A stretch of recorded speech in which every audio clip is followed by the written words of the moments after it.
नमस्कार। सबसे बड़ा चुनाव देख रहे हैं आप, आपके साथ मैं हूं खुशबू पांडे।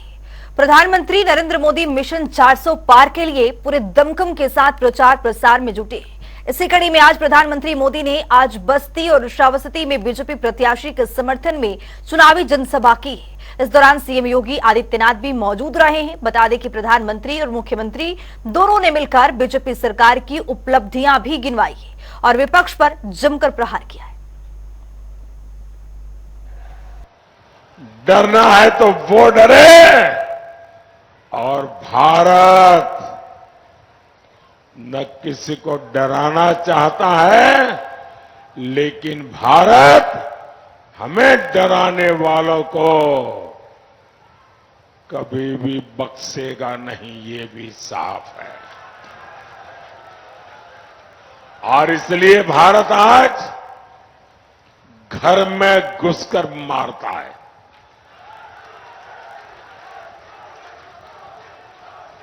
साथियों,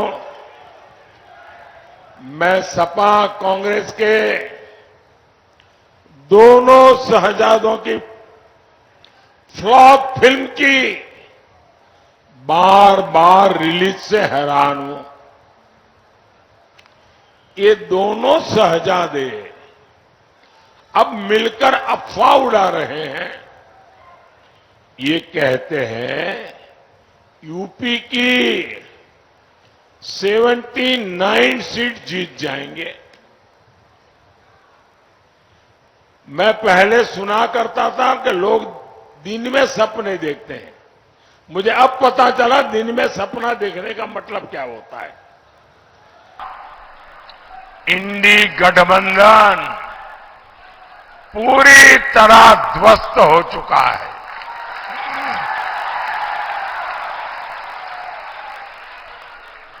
पूरा देश एक ही बात कह रहा है, फिर एक बार, फिर एक बार, फिर एक बार।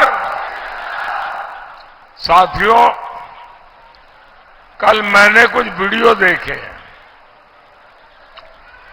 जिसमें लोग भाग भाग करके मंच पे चढ़ जाते थे। तो मैंने पूछा, भाई ये हुड़दंग क्या चल रहा है? तो उन्होंने बताया कि सपा कांग्रेस वाले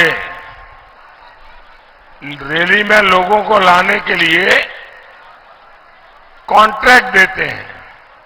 कोई सोचता था गोरखपुर में एम्स होगा, कोई सोचता था कि इस पूरे क्षेत्र में जहां पहले गोरखपुर में एक मेडिकल कॉलेज था, पूर्वांचल में बीएचयू और गोरखपुर में मेडिकल कॉलेज के अलावा कहीं मेडिकल कॉलेज नहीं। आज गोरखपुर में एम्स, महाराजगंज में मेडिकल कॉलेज, सिद्धार्थनगर में मेडिकल कॉलेज, बस्ती में मेडिकल कॉलेज, एक लंबी श्रृंखला हर जनपद में मेडिकल कॉलेज की स्थापना का कार्य। और 40 वर्ष से इंसेफ्लाइटिस जैसी बीमारी से यहां का मासूम दम तोड़ता था। मोदी जी ने यहां के बचपन को बचाने के लिए स्वच्छ भारत अभियान, हर घर नल योजना और मेडिकल कॉलेज जैसी स्वास्थ्य सुविधाएं देकर के जो उपकार किया है, बहनों और भाइयों, उसके प्रति कृतज्ञता ज्ञापित करने का अवसर है हमारे पास 2024 का ये लोकसभा चुनाव। ये क्षेत्र कभी तरसता था कि एक चीनी मिल चल जाती। आज नई चीनी मिलें चल रही हैं, गन्ना मूल्य का भुगतान हो रहा है। गोरखपुर में कांग्रेस के समय में बंद हुआ फर्टिलाइजर कारखाना फिर से चालू हो चुका है, अपनी क्षमता से 110% क्षमता का से काम कर रहा है। बहनों और भाइयों, ये नए भारत की नई प्रगति के नए पैमाने गढ़े जा रहे हैं और इसलिए हम सब के लिए अपनी कृतज्ञता ज्ञापित करने का अवसर है मोदी जी के समर्थन में कि फिर एक बार मोदी सरकार को लाने के लिए हम सब प्राण प्रण से जुटेंगे। एक एक सीट को मोदी जी के श्री चरणों में समर्पित करते हुए हम उत्तर प्रदेश से 80 के 80 सीटों पर कमल खिलाने का काम करके 4 जून को उत्तर प्रदेश 80 कमल की मालाओं को मोदी जी के गले में डाल करके 400 पार के लक्ष्य को प्राप्त करने में अपना योगदान दे। इस वक्त यहाँ पर छोटा सा ब्रेक है, फौरन होंगे हाजिर, देखते रहिए जनता टीवी।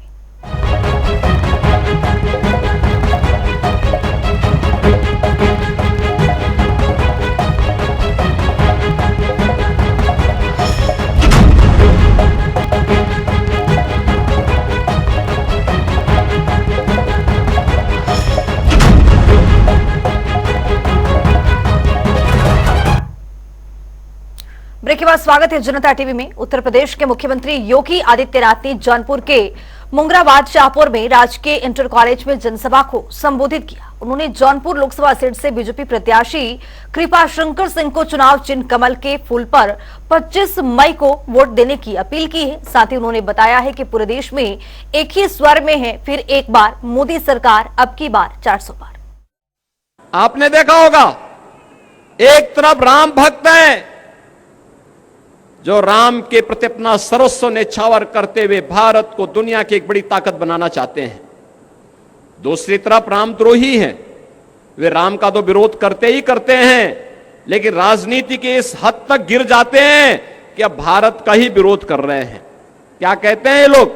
कहते हैं कि पाकिस्तान को धमकी मत दीजिए, उसके पास एटम बम है। हमें आश्चर्य होता है, अबे दाने दाने के लिए मोहताज पाकिस्तान की धमकी भारत जैसे बड़े देश को देते हैं जो दुनिया की सबसे बड़ी उभरती हुई अर्थव्यवस्था है। तनिक भी शर्म नहीं आती है कांग्रेस और समाजवादी पार्टी के नेताओं को, तनिक भी कोई संकोच नहीं होता है।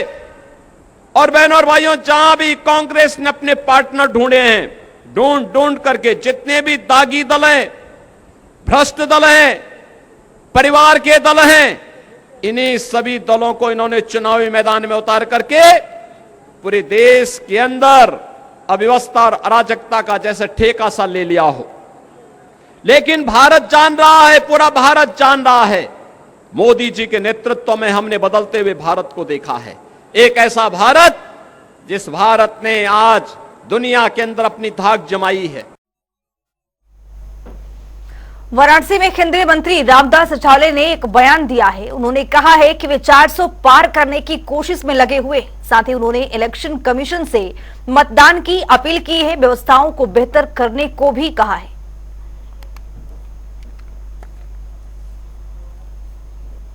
होगा, लेकिन हमारी कोशिश है 400 तक जाने की हमारी कोशिश है। और वोटिंग कम हुआ, इसके कारण जो धूप काफी थी। दूसरा ये है कि एक मेरा इलेक्शन कमीशन के पास मेरी मांग ये है कि 1000 लोगों का एक बूथ होता है और वहाँ लाइन लगाकर बहुत सारे लोग थक जाते हैं। इसलिए इसमें हर आदमी ने वोटिंग करना चाहिए, इसके लिए कोई ना कोई तो मार्ग निकालना चाहिए। सुल्तानपुर में बीएसपी प्रत्याशी उदयराज वर्मा के समर्थन में जनसभा का आयोजन किया गया, जिसमें बीएसपी सुप्रीमो पूर्व मुख्यमंत्री मायावती पहुंची हैं। इस अवसर पर उदयराज वर्मा ने जोरदार स्वागत किया है, जिसके बाद पूर्व मुख्यमंत्री मायावती ने बीएसपी प्रत्याशी उदयराज वर्मा के समर्थन में नागरिकों से वोट की अपील की है। साथ ही उन्होंने बीजेपी पर तंज कसते हुए कहा है कि इस बार सत्ता में बदलाव होगा। 4 बार हमारी पार्टी की रही सरकार ने इनके हितों का भी हर स्तर पर विशेष ध्यान रखा है। उत्तर प्रदेश में जब जब भी बीएसपी के नेतृत्व में सरकार बनी है तो हमारी पार्टी की सरकार ने तो किसानों को खेती करने के लिए समय से तो इनको हमने सस्ते साधन उपलब्ध कराए। और इतना ही नहीं, जब इनकी फसल पककर तैयार हो जाती है तो इनकी फसल का भी हमारी पार्टी की सरकार ने उचित दाम दिया है। लेकिन अब किसान इन सब मामलों में वर्तमान सरकार में या पूर्व की सपा की रही सरकार में बहुत ज्यादा दुखी रहा है। इतना ही नहीं, बल्कि केंद्र में पूर्व की रही कांग्रेसी सरकार की तरह ही वर्तमान भाजपा सरकार में भी इनकी जातिवादी, हीन, सांप्रदायिक एवं पूंजीवादी सोच व नीतियों के चलते ही पूरे देश में सर्व समाज में से खासकर गरीबों, दलितों, आदिवासियों, पिछड़े वर्गों, मुस्लिम एवं अन्य धार्मिक अल्पसंख्यक समाज के लोगों का भी पूर्ण रूप से विकास व उत्थान आदि नहीं हो सका है। लोकसभा चुनाव 2024 को लेकर 5 चरणों में चुनाव संपन्न हो चुका है। इसी बीच नेताओं का दल बदल का दौर जारी है। इसी बीच सुल्तानपुर के बाहुबली पूर्व विधायक चंद्रभद्र सिंह सोनू ने समाजवादी पार्टी के राष्ट्रीय अध्यक्ष एवं पूर्व मुख्यमंत्री अखिलेश यादव से मुलाकात की है, जिसके बाद उन्होंने सपा की नीतियों पर आस्था जताते हुए पार्टी में शामिल होने की घोषणा भी की है। आजमगढ़ में अखिलेश यादव ने बड़ा बयान दिया है। उन्होंने कहा है कि 7वें चरण के बाद बीजेपी का सफाया होना तय है। साथ ही अखिलेश यादव ने कहा कि इनके भाषण और भाषा दोनों बदल गए। देखिए 400 पार नहीं 400 हारने जा रहे हैं इस बार।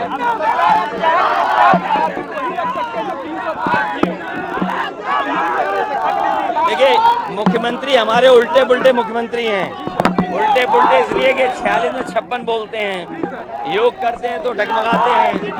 तो उनकी भाषा में 400 पार, मतलब 400 पार के बाद जो सीटें हैं वो जीतने जा रहे हैं। तो 400 पार के बाद तो 143 सीटें हैं, तो 143 से ज्यादा नहीं जीतने वाले। खबरों में आगे बढ़ेंगे। आजमगढ़ सीट से सपा प्रत्याशी धर्मेंद्र यादव का एक बड़ा बयान सामने आया है। उन्होंने कहा है कि कार्यकर्ताओं में सरकार को बदलने का उत्साह है। साथ ही उन्होंने बताया है कि पिछले 2 महीनों से मैं देख रहा हूं कि हमारे कार्यकर्ता साथी अपना घर परिवार को छोड़कर चुनाव के प्रचार को गति दे रहे हैं। देखिए, कार्यकर्ताओं का उत्साह तो अपनी जगह है और सरकार को बदलने का उत्साह है। साथ ही साथ जो मैं महसूस कर सकता हूं, ये यूपी का प्रशासन शासन प्रॉपर सिक्योरिटी प्रोवाइड नहीं कर रहे हैं। सिक्योरिटी जो रिक्वायर्ड है, ऐसा नहीं है इंटेलिजेंस से लाई हुई रिपोर्ट्स नहीं है इनके पास। सभी रिपोर्ट्स रहती हैं कि किस कार्यक्रम में कितने लोग जा सकते हैं। पूर्व निर्धारित पूर्व घोषित कार्यक्रम है, प्रोटोकॉल जारी है। तो जो मापदंड के हिसाब से सिक्योरिटी होनी चाहिए वो नहीं की है। लेकिन मैं फूलपुर में था, मैं प्रयागराज में था, जी के आते ही उनके नजदीक जाना चाहते हैं। वो तो लीडर का आकर्षण है, हमारे लीडर का, वो तो हमारे लीडर का आकर्षण ही है। कितने लोग मक्खी मार रहे हैं, कोई जा नहीं रहा उनके पास। ये आकर्षण सीटों में कैसे तब्दील होगी? एकदम वोटों से होगी। आने वाली 4 तारीख को आप देखेंगे 5 फेज निकल चुके हैं। 6वां है 25 को हो ही जाएगा। 1 तारीख को 7वां और 4 तारीख को आप देखोगे। वक्त यहाँ पर छोटा सा ब्रेक आए, फौरन होंगे हाजिर। देखते रहिए जनता टीवी।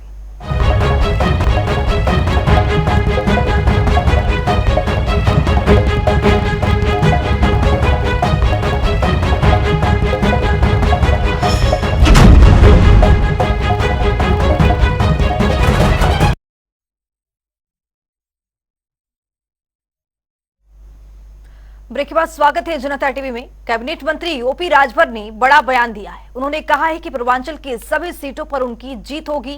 साथ ही ओपी राजभर ने कहा है कि मुख्यमंत्री योगी ने जो 80 की 80 सीटों का लक्ष्य दिया है उसमें हम 100% सफल हैं। 100% फायदा है। पूर्वांचल की सारी सीटें हम लोग जीत रहे हैं। 80 की 80 सीट का जो लक्ष्य योगी जी ने हम सबको दिया है और उसमें 100% हम लोग सफल हैं। हर लोकसभा में 1 2 3 हम लोग सभा खुद अकेले जाकर के करके जनता का उत्साह देख रहे हैं। अपने मतदाताओं का, एनडीए गठबंधन के मतदाताओं का जो उत्साह मोदी जी के नाम पर, योगी जी के नाम पर है, वो उत्साह अन्यत्र कहीं नहीं है। लेकिन अखिलेश जी तो कह रहे हैं कि भाई 79 सीटें जो हैं केवल और केवल हम जीत रहे हैं। 1 सीट पर टक्कर है, वो क्योटो की सीट है। वाराणसी आपका क्षेत्र भी माना जाता है। प्रधानमंत्री नहीं, वो ये कह रहे हैं कि 79 हम हार चुके हैं। 21 सीट जो बनारस की है उसी पे लड़ाई है खाली। वो 79 हार चुके हैं, बनारस पे लड़ाई। उत्तर प्रदेश के जौनपुर सीट पर इन दिनों सियासत गरमाई हुई, जहां पहले पूर्व सांसद धनंजय सिंह ने भारतीय जनता पार्टी को समर्थन देने का ऐलान किया था, तो वहीं अब समाजवादी पार्टी के पूर्व विधायक ओम प्रकाश दुबे और बाबू दुबे ने भी बीजेपी प्रत्याशी कृपा शंकर सिंह को समर्थन देने का ऐलान कर दिया है।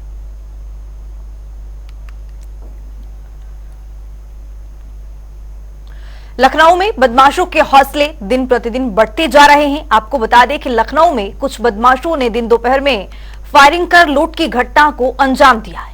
बदमाशों ने उसराना चौराहे पर गेहूं व्यापारी की दुकान पर फायरिंग कर रुपए लूटकर फरार हो गए, जिसके बाद क्षेत्र में दहशत का माहौल बना हुआ है। फिलहाल इटोजा पुलिस के साथ एसीपी इस मामले की तफ्तीश में जुटे हुए हैं। लखनऊ कमिश्नरेट इटौंजा थाना क्षेत्र के अंतर्गत दिन दोपहर घटना का अंजाम सामने आया, जहां पर देखने वाली यह बात होगी। आज इटौंजा थाना क्षेत्र के अंतर्गत दिन दोपहर एक लूट का मामला और लोगों का भी आरोप है गोली चली है। गोली चलने के बाद में यहाँ पे जो राशन की दुकान है, इनसे हम जानकारी करेंगे कि पूरा मामला क्या है। अब इनसे हम बात करेंगे। क्या नाम दिया? मोहम्मद अरमान।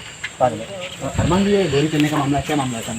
सर यहाँ पे पापा बैठे थे तो यहाँ गल्ला खरीदते हैं ना सर, तो इसलिए यहाँ पैसा ऐसा रहता है। 20-25 हज़ार रुपये था तो वही आए, 2 लड़के आए थे। फायरिंग करी ने, एक राउंड मारी, उसके बाद मतलब पापा पकड़ने की कोशिश करी ने तो दोबारा भी लोड कर ली ने। उसके बाद में लोग पैसे लेके तुरंत फरार हो गए। वो लोग कहाँ से थे? वो लोग RS मोटरसाइकिल। जी। ये घटना कितने बजे की? ये 12 बजे की। तो आपने इसकी पुलिस प्रशासन से जी हो गई कॉल किया है, गए थाने गए हैं पापा वहाँ। अच्छा, जो गोली फायरिंग चली है तो किसी को चोट लगा? नहीं, चोट वगैरह कहीं नहीं, पैर पे मारी गई, ट्रेन छूके निकली, चोट नहीं लगी। नगद कैश कितना लूटा गया?